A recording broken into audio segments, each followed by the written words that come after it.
Hello friends, it's Evelyn here. Welcome back to the channel. As always, first things first, a huge thank you to all of you for continuing to support me.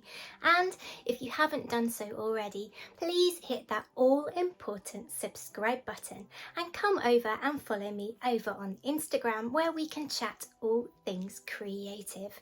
This week, as the weather starts drawing in and the summer starts to come to a close here in the Highlands, it's time to complete our summer-spring wardrobe with the final episode of our Me Made wardrobe series. Yes, we will be returning to do a similar thing in the autumn though, so don't despair. And this ensemble that we're creating this week happens to be one of my favourites. So grab a smile and nice cuppa and let's get creating the last items for our spring summer wardrobe.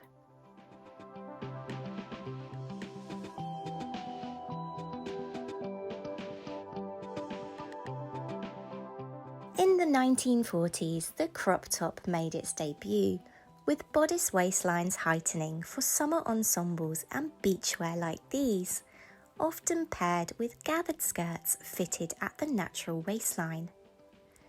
The cropped style continued into the 1950s and remains a warm weather wardrobe favourite to this day.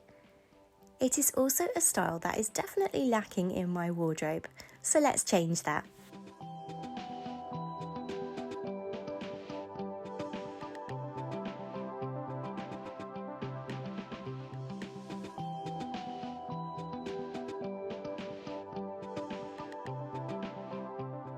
Begin by tracing your bodice block.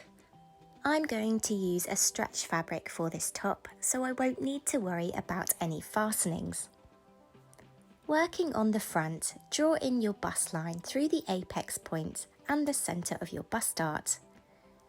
Clearly mark your apex point before marking your bust to underbust measurement on your pattern and drawing in your underbust line.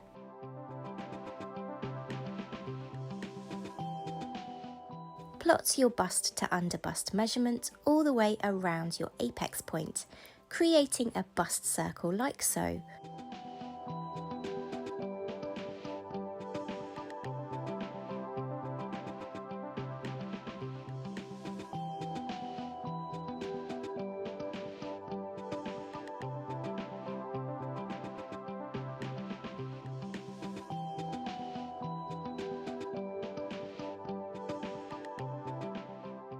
Now we're going to move the fullness from our waist dart on the underbust line to the side seam of our pattern in order to eliminate it.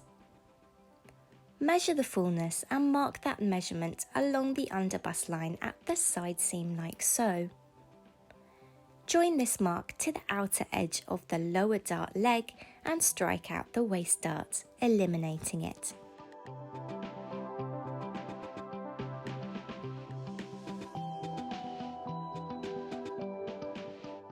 Make a mark in the approximate centre of the shoulder line, drawing a line from this mark to the uppermost part of your bust circle, creating a strap guide. Now measure this line, indicating how long the front part of your strap needs to be. Make a mark half an inch below the edge of the armscye and join this mark in a curved line to the top of the bust circle, then curving down slightly to meet the centre front of your pattern. Now cut out this front pattern.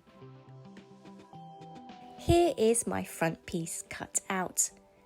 I've made a notch at the top of the piece where my strap line met the bust circle, so I know where to attach my strap later.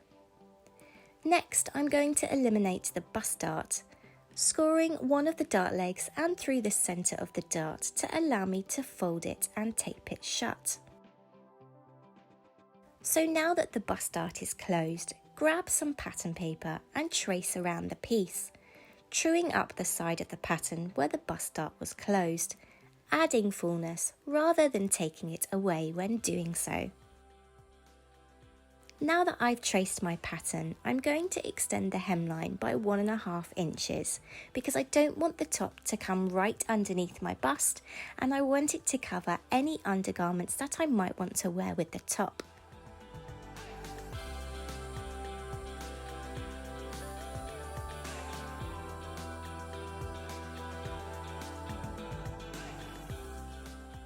And that's your bodice front complete.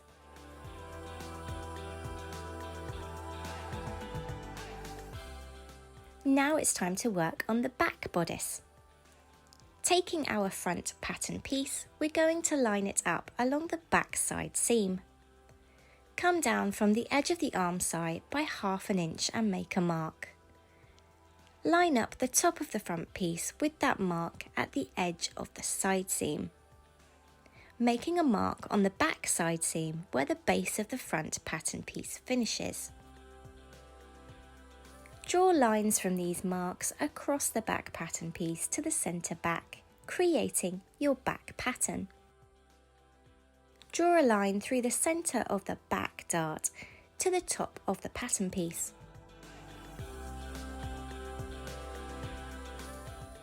Extend the dart to the top of this pattern piece, drawing a line from where the new central line meets the top of the pattern to join each of the dart legs at the bottom.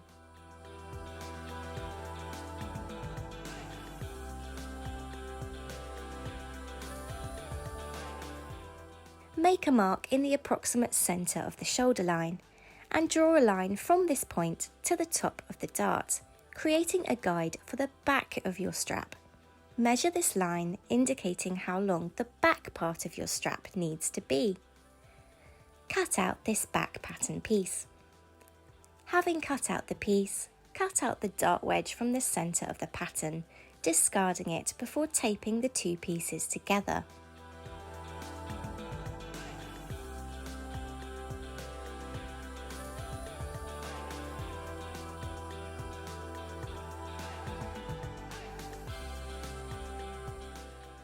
Using some spare paper, trace this pattern piece, smoothing out any sharp edges.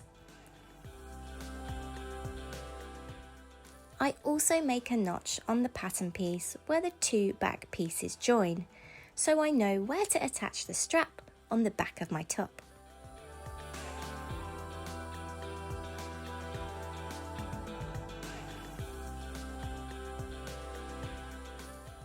For the straps, I cut long strips of fabric 2 inches wide. My finished straps will measure 1/2 inch. To create a pattern for the tie, I drew a rectangle 3 inches wide and 12.5 inches long, tapering to a point at the outer edges. We will cut 2 of these.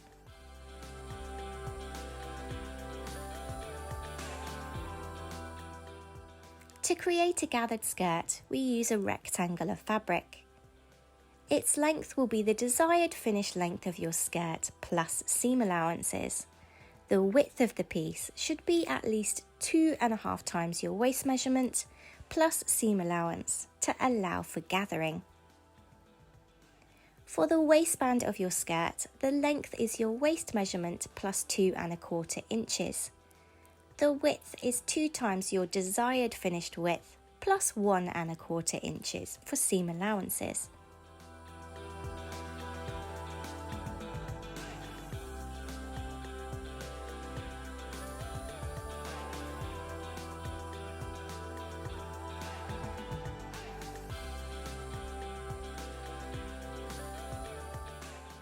Begin by sewing your straps, folding the fabric in half lengthways with right sides together, sewing all along the length before turning the straps right side out and giving them a good press.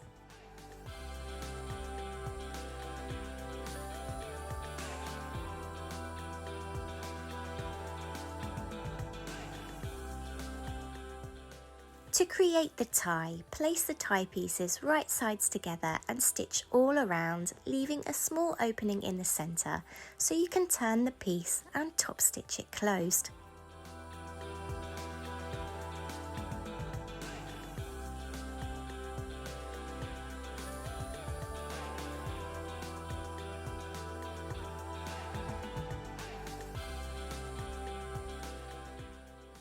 And here are my straps and tie after pressing.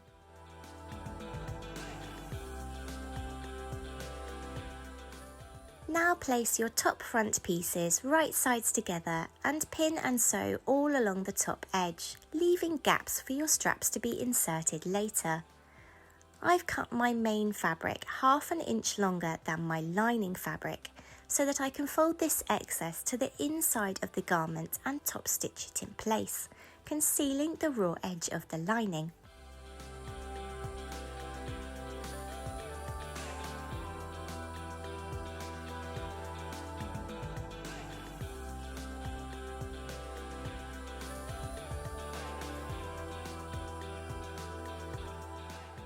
Now do the same with the back, this time sandwiching the straps inside the pieces to stitch them in place.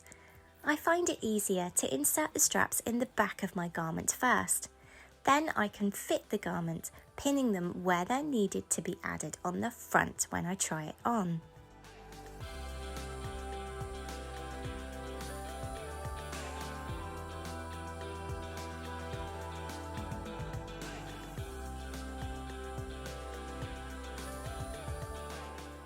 Now pin the front and back together along the side seams, folding seam allowances towards the lining.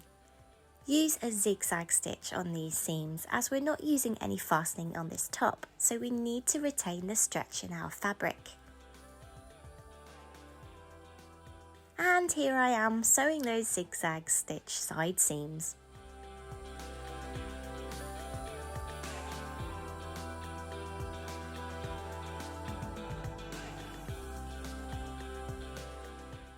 Now try on your top and fit the straps in place before stitching them like so.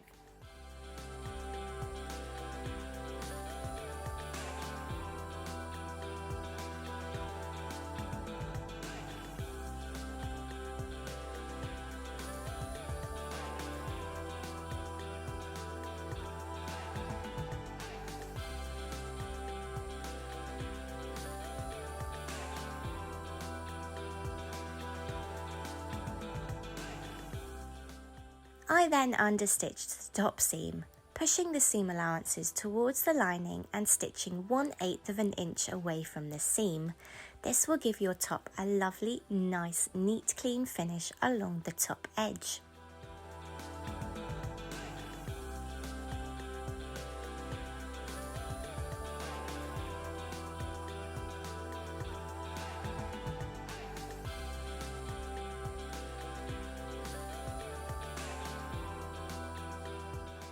Folding the hem of your fashion fabric to the inside of your top, top stitch it in place using a zigzag stitch, enclosing the raw edge of your lining inside. And now your top is finished.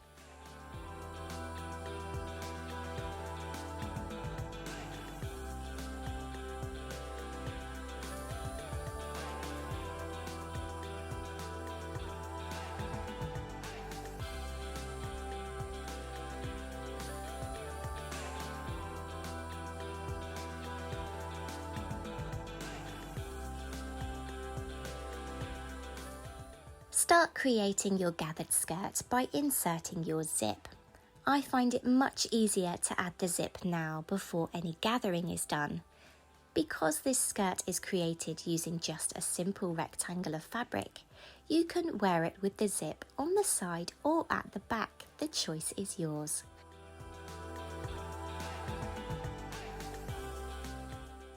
Now sew the seam below the zip, from the hemline all the way to the base of the zip. When you reach the bottom of the zip, continue stitching for around ½ an inch, 1/8 of an inch away from the zip stitching. This gives you a lovely finish at the base of the zip.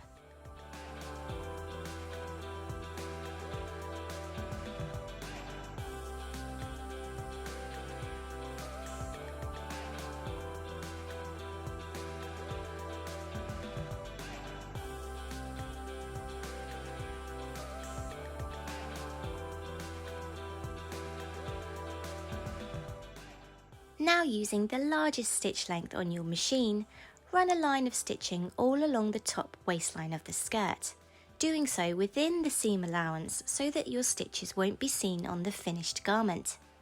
Leave long threads at the beginning and end of this stitching so that you can pull on them to gather the skirt.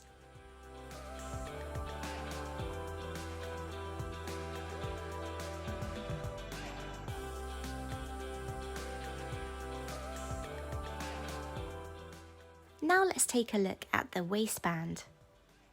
I've folded it in half widthways, right sides together. One end of the waistband is stitched closed.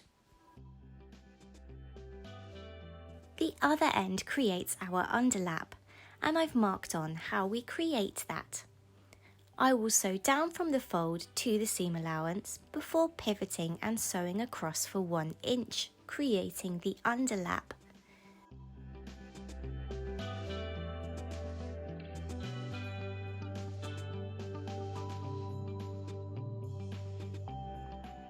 Notice also how the rest of the waistband is left open to allow us to attach it to our skirt. And here I am stitching that waistband. Firstly, stitching the end closed and then stitching the underlap.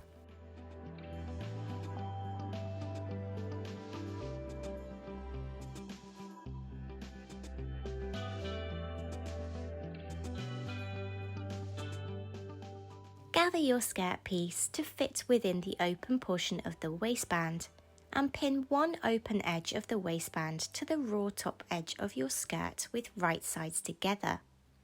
Ensure that your gathers are distributed evenly before stitching in place.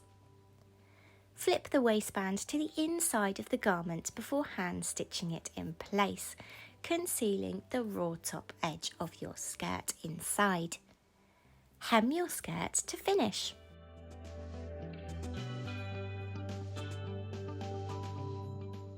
And now it's time for the reveal.